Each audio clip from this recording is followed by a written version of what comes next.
ऐसी हंस पर ही बात करते हैं।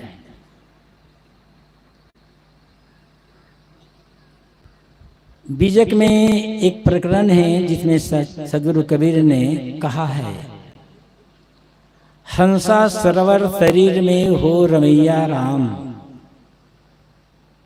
जागत चोर घर मुंह सही हो रमैया राम। जो जागल सो भागल हो रमैया राम, सोवत गैल बिगोय हो रमैया राम। आज बसेरा नेरे हो रमैया राम, काल बसेरा बड़ी दूर हो रमैया राम।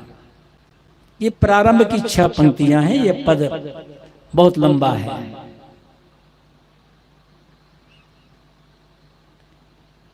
सदगुरु कबीर मानव मात्र के लिए अपनी वाणियों में अनेक जगह हंस शब्द का प्रयोग करते हैं। लगता है उन्हें हंस शब्द बड़ा प्रिय था, और इसी पहली पंक्ति में मनुष्य को वह हंस तो कहते ही हैं, रमैया राम भी कहते हैं। रमैया रमन करने वाला, निवास करने वाला, स्थित रहने वाला।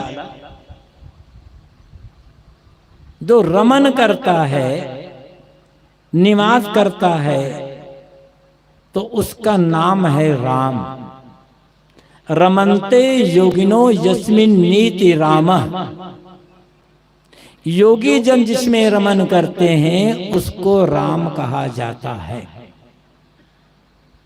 अब वो योगी जन किसमें रमन करते हैं, मतलब किसमें अपने मन को लगाते हैं? तो कहा गया है, संतों ने कहा है, रमे निरंतर आत्मा सब घट आठों याम, याही से संतन धरा राम तासु का नाम। ये जो चेतन आत्मा है, ये जो जीव है, आठों याम मतलब 24 घंटे इस शरीर में रमन करता है, निवास करता है। कभी आपको लगा है अपने जीवन में कि मेरे शरीर से जीव निकलकर बाहर चला गया? जब तक जीवन रहता है तब तक चेतन जीव इस शरीर से 1 सेकंड के लिए भी बाहर नहीं होता, और बाहर हो जाएगा तब दुनिया के सारे वैज्ञानिक और डॉक्टर मिल करके उसे शरीर के भीतर वापस ला नहीं सकते हैं। तो निरंतर रमन कर रहा है, निरंतर स्थित है, निवास कर रहा है। इसलिए इस चेतन जीव को राम कहा जाता है।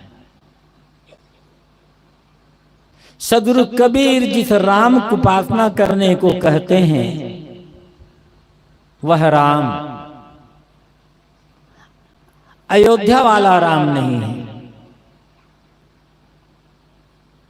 उन्होंने खुल करके कह दिया है, दशरथ सुत तिहुँ लोक ही जाना, राम नाम का मर्म है आना।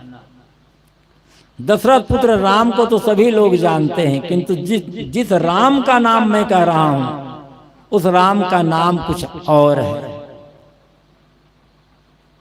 कबीर का राम दशरथ पुत्र राम के भीतर भी था, रावण के भीतर भी था, शूर्पणखा में भी था, मंथरा में भी था, कैकेयी में भी था, सीता सुमित्रा और कौशल्या में भी था। दशरथ में तो था ही, सभी प्राणियों में है कबीर साहब का राम। कबीर साहब कहते हैं कि राम को खोजने के लिए, राम को पाने के लिए तुम्हें कहीं बाहर जाने की आवश्यकता नहीं है, क्योंकि राम कभी खोया नहीं है, और जो खोया ही नहीं है उसे पाना क्या है? जो चीज खो जाती है, खोज करने पर वह मिलती है। अब खोई ही नहीं है और खोज रहे हैं। कहा जाता है, इसलिए कहावत उत्तर प्रदेश में, लड़का कांधे और गांव गुहार। बच्चा तो कंधे पर बैठा है और कह रहा है कि मेरा बच्चा खो गया। भेद आप लोगों ने देखा है क्या कहीं पर? बस यही हालत है। राम नित्य प्राप्त है। प्राप्त है क्या? हर आदमी का अपना होना राम है। राम जो है हमारा और आपका एग्जिस्टेंस है, वो अस्तित्व है, वही तो आप हैं। ये शरीर राम नहीं है, ये तो जन्मता और मरता है। इसके भीतर जो है, जिसके रहने पर इस शरीर से आवाज निकल रही है, जिसके रहने पर ये शरीर बड़ा प्यारा लगता है, जिसके रहने पर माता माता है, पिता पिता है, बेटा बेटा है, पत्नी पत्नी है, पति पति है, गुरु गुरु है, जिसके निकल जाने पर सब मिट्टी है। वैसी कौन सी चीज है जिसके निकल जाने पर माँ माँ नहीं रह जाती, पिता पिता नहीं रह जाता, पत्नी पत्नी नहीं रह जाती, पति पति नहीं रह जाता, बेटा बेटा नहीं रह जाता और गुरु गुरु नहीं रह जाता? वो क्या चीज है? वही है हमारा और आपका राम। इस शरीर के भीतर ही है। खोद रहे हैं बाहर। अब कहीं जाना चाहते हो, काशी जाओ, प्रयाग जाओ, अयोध्या जाओ, केदारनाथ, बद्रीनाथ, अमरनाथ जाओ, द्वारका जगन्नाथ जाओ, सारे धामों में चले जाओ, जाने के लिए कोई मनाही नहीं है। संतों के दर्शन प्रसन्न करने के लिए, देश काल परिस्थिति का ज्ञान करने के लिए, घर के रात दिन के चिक चिक से थोड़ी फुर्सत पाने के लिए और अपने ही देश के विभिन्न क्षेत्रों की सभ्यता संस्कृति को जानने के लिए, राष्ट्रीय एकता बढ़ाने की भावना से आप सभी तरफ घूमे, उसके लिए कोई मनाही नहीं है। लेकिन आप ये सोचेंगे कि अमुक तीर्थ में जाएंगे तो वहां भगवान मिल जाएगा, धोखा है। यदि इस चीचा ग्राम के इस खलिहान में जहां हम और आप बैठे हैं, यहां आपको राम नहीं मिल सकता, परमात्मा नहीं मिल सकता, तो दुनिया भर में आप घुमाए, आपको राम कहीं नहीं मिलने वाला है, न परमात्मा मिलने वाला है। राम और परमात्मा अलग अलग नहीं है। हाँ, एक बात और मैं कहूंगा, राम तो खैर नहीं मिलेगा। आप यदि ये सोचते हैं कि हम प्रयाग जाएंगे, अभी हमारे साथी लोग आपसे कह रहे हैं 2025 जनवरी महीने में प्रयागराज में कुंभ मेले का आयोजन होने वाला है। आप सब सादर आमंत्रित हैं, उस मेले में आए जरूर। किंतु भारत भर के जो जितने महान संत हैं, बड़े बड़े कहलाने वाले, उनके दर्शन पर्शन के लाभ के लिए आए, सत्संग के लाभ के लिए आए। यदि आप ये सोचेंगे कि हम प्रयागराज में जाएंगे, कुंभ हो रहा है, गंगा जमुना सरस्वती की त्रिवेणी में स्नान करके हमारे पाप को काट लेंगे, तो धोखा खाओगे। पाप काटने के लिए यदि आप जाते हैं तीर्थों में, तो पाप नहीं कटने वाला है। हाँ, और मैंने आपसे कहा, हमारे महात्मा लोग आपसे कह ही रहे हैं, आप सब सादर आमंत्रित हैं मेले में।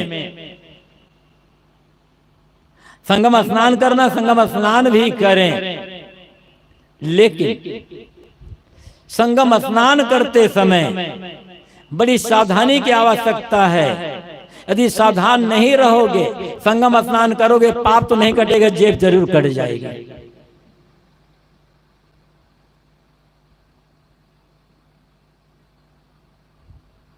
आप जाते हैं पाप काटने के लिए और सैकड़ों लोग आते हैं जेब काटने के लिए। अब किसका लाभ होता है वो तो आप जरूर जानो।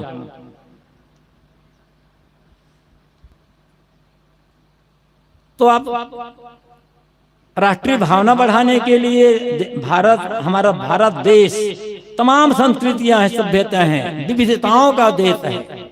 जितनी विविधताएं भाषा को लेकर, मत पंथ को लेकर, पूजा पद्धति को लेकर हमारे देश में हैं, उतनी विभिन्नताएं शायद दुनिया के किसी और देश में हो। अनेकता में एकता यदि कहीं दिखाई पड़ती है तो हमारा ये भारत देश। मैं मूल बात पर आता हूं। तो कबीर साहब कहते हैं कि तुम राम हो, इसलिए राम को खोजना नहीं है, राम को जानना है, राम को पहचानना है। हम जान नहीं पा रहे हैं और पहचान नहीं पा रहे हैं, इसीलिए हम राम को पाने के लिए भटक रहे हैं। तो इस पंक्ति में साहब मानव मात्र को, इस त्रिपुर सब को हंस कहते हैं। हंस एक पक्षी होता है सफेद रंग का। हंस की दो विशेषताएं बताई जाती हैं। दूध और पानी एक में मिले हों तो हंस दूध ले लेता है, पानी छोड़ देता है। और दूसरी विशेषता हंस की, वह कंकड़ पत्थर नहीं चुगता, वह मछली में ढक नहीं खाता, मोती चुगता है। ये दो विशेषताएं बताई जाती है। मेरा अपना अनुभव नहीं इससे है, इस बारे में पढ़ा है, सुना है, बस इसलिए कह रहा हूं। ऐसा होता भी होगा। दूध और पानी एक में मिले हों, हंस दूध लेकर पानी छोड़ देता हो, ये बात तो समझ में आती है। लेकिन मोती इतना ज्यादा कहाँ है कि हंस को मिलेगा, हो तो आदमी को मारे बचे तब ना। आदमी को मार करके ले लेगा, हंस को मारकर आदमी मोती ले लेगा। लेकिन इस रूपक से, इस उदाहरण से सीख हमें लेना है। सर्वत्र अच्छाई और बुराई है, सत्य और असत्य है, सद्गुण और दुर्गुण है। जैसे हंस दूध लेता है, पानी छोड़ता है, इसी प्रकार जहां जाएं वहां का अच्छाई को लें, बुराई को छोड़ दें, सत्य को ले, असत्य को छोड़ दें, सद्गुणों को लें, दुर्गुणों को छोड़ दें। आप हंस हैं ना, अपने हंसत्व को पहचानने की आवश्यकता है। जब जब मन में गलत काम करने का विचार आए, गलत चीज खाने का विचार आए, तब एक बात सोचना, संतों ने, महात्माओं ने मुझे हंस कहा है और मैं गलत काम करके, गलत चीज खा करके बगुला बन रहा हूं। क्या सचमुच में मैं बगुला हूं? बगुला तो बगुला मछली मेढक खाता है, कीड़े मकोड़े खाता है, वो मोती क्या चुगेगा और निर्छिर विवेक क्या करेगा? अब मनुष्य शरीर पा करके, हंस बन करके, बगुला के समान जो लोग गलत चीज खाने पीने के अभ्यासी बन गए हैं, उनके लिए हमें कुछ कहने की आवश्यकता नहीं है। उनका बगलापना उन्हें मुबारक। लेकिन कम से कम इस सभा में तो हंस लोग बैठे हैं ना, हंस है तभी तो आप यहां आए हैं, बगला होते तो क्यों आते। अपने संसत्व को बनाए रखने की आवश्यकता है और सदैव ज्ञान का मोती चुगे, अज्ञान का कंकड़ पत्थर छोड़ दे। और यही जगह हर जगह कल सुबह सत्र में मैंने कहा था,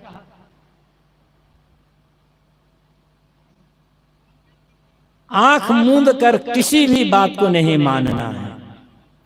सबको आदर दें, सबको आदर दें, लेकिन किसी की गलत बात को नहीं मानना है। तब कितना बड़ा पुरुष क्यों ना हो, भगवान कहे जाने वाले लोग भी यदि गलत बात कहते हैं तो नहीं मानना है, हंस बनना है आपको। सदैव तर्कयुक्त बात को माने, प्रकृति की कारण कार्य व्यवस्था से संबलित जो बातें हैं उनको माने, विश्व के जो कारण कार्य की व्यवस्था है उस व्यवस्था के अनुकूल जो बातें हैं उन बातों को माने, और विश्व की जो कारण कार्य व्यवस्था है, कारण कार्य व्यवस्था का मतलब कारण के होने पर ही कार्य होगा, बिना कारण के कार्य नहीं हो सकता है। एक नियम, एक व्यवस्था है, कारण नहीं है। मिट्टी के अभाव में मिट्टी का घड़ा नहीं बनेगा, मिट्टी कारण है, घड़ा कार्य है। तो सर्वत्र एक नियम, एक यूनिवर्सल लॉ है सब जगह। उस लॉ के अनुसार, उस नियम के अनुसार जो होता है स्वीकार उसी को करना है। और इस नियम, इस व्यवस्था में भ्रम, अंधविश्वास, चमत्कार के लिए कोई गुंजाइश नहीं है। चमत्कार जितने भी होते हैं, बड़े बड़े बाबा लोग जो अपने को ईश्वर का अवतार मानते हैं, अनेक प्रकार के चमत्कार दिखलाते हैं, केवल धूर्ताई है और छल कपट है। धूर्ताई सब छल कठोर है, लेकिन केवल धूर्ताई।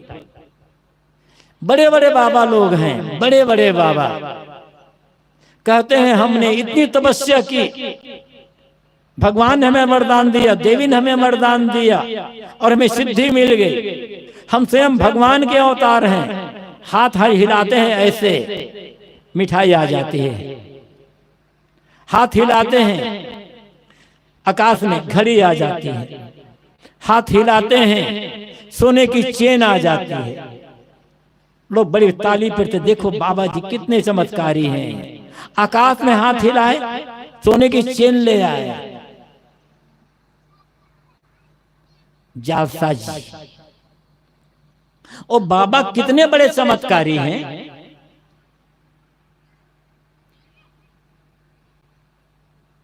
एक कहीं ऐसे बाबा मिल जाए, कोई भी,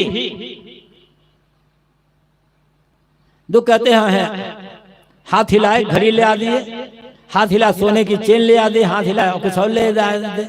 ऐसे कोई बाबा मिले तो उनसे हाथ जोड़कर आप बड़ी विनम्रता के साथ कहिए, महाराज जी, जीवन में पहली बार आप जैसे चमत्कारी बाबा का अवतार तो देखा मैंने, सचमुच में मैं मान गया। महाराज जी, में निवेदन है मेरा, मैं बहुत गरीब आदमी हूं, ये घड़ी लेकर महाराज जी मैं क्या करूंगा, ये सोने की चेन लेकर भी मैं क्या करूंगा महाराज जी, मैं तो बहुत गरीब आदमी महाराज जी, आप तो कृपा, आप तो बड़े चमत्कारी हैं बाबा जी। हाथ हिलाकर महाराज जी, मेरे साइकिल की टायर पंचर हो गई है, एक हाथ लागे साइकिल का टायर लाग दे, पता पट्टी खुल जाएगी वहीं पर। क्योंकि सोने की चेन छिपा सकते हैं, घड़ी को छिपा सकते हैं, टायर को कहाँ छिपाएंगे भाई? तो सारा चमत्कार वहीं खत्म हो जाएगा बाबा जी का। साइकिल का टायर तो बहुत बड़ा होता है, स्कूटर का टायर मांग लो ना भाई, पता चल जाएगा। तो ये चमत्कार नाम की कोई चीज होती ही नहीं है।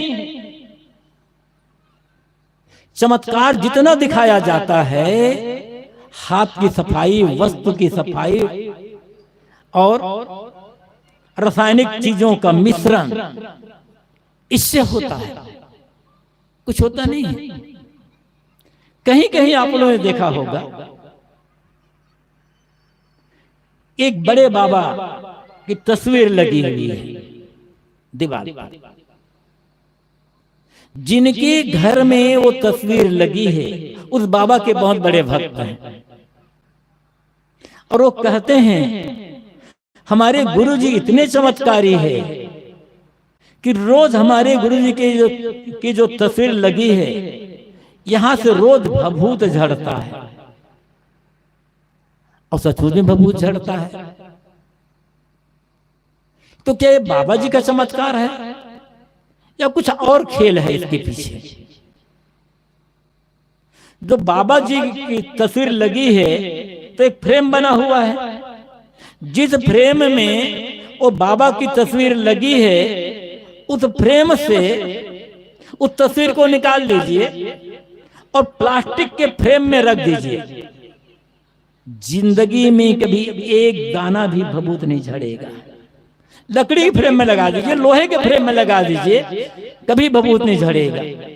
और जिस फ्रेम में वो बाबा जी की तस्वीर लगी हुई है, बाबा की तस्वीर निकाल करके एक कुत्ता बिल्ली की तस्वीर लगा दीजिए, फिर भी भभूत झड़ेगा।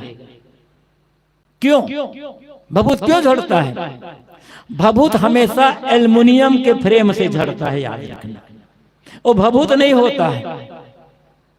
वो तस्वीर मरने के पहले एल्युमिनियम का जो फ्रेम होता है, एल्युमिनियम के फ्रेम में मरकरी क्लोराइड एक केमिकल होता है, उसका अच्छी तरह से लेप कर दिया जाता है।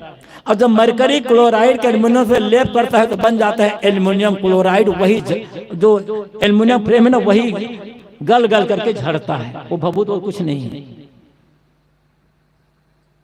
इसमें बाबा का चमत्कार नहीं है, वो फ्रेम सारा चमत्कार एल्युमिनियम और मरकरी क्लोराइड का है। लेकिन धोखा देने के लिए धर्म के नाम पर इतना झूठ बोला जाता है। इन बाबाओं को झूठ बोलने में जरा भी शर्म नहीं आती है।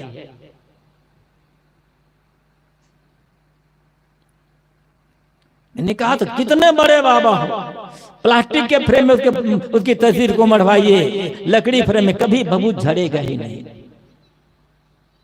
और किसी तस्वीर लगा दीजिए, एल्युमिनियम फ्रेम है, मरकरी को लाल लेप कर भभूत झड़ना शुरू हो जाएगा। कभी कभी कई घरों में लगातार 2-4 दुर्घटनाएं हो जाती हैं।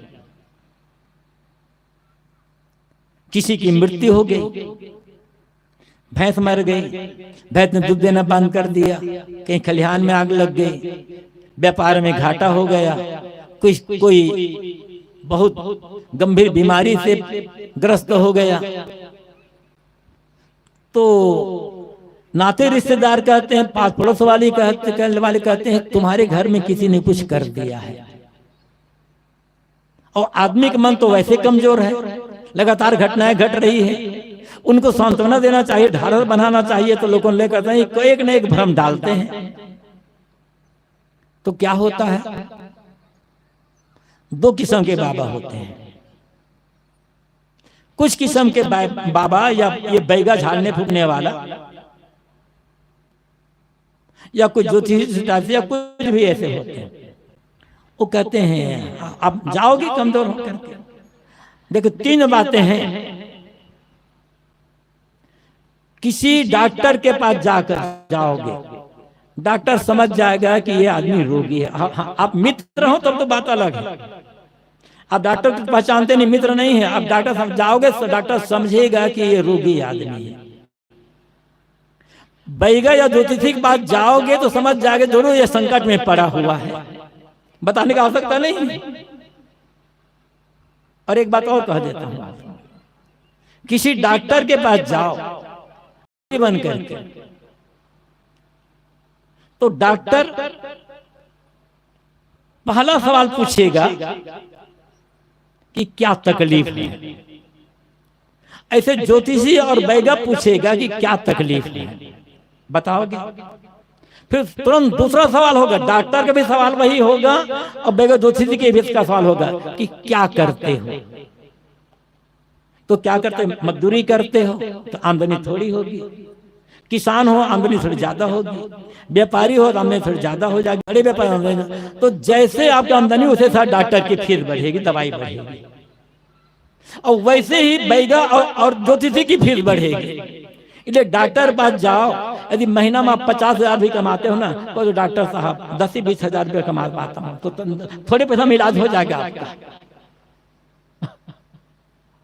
ऐसे ही यदि आप बैगा ज्योतिषी के पास जाओगे तो थोड़े पैसे में पूजा पाठ कर देंगे।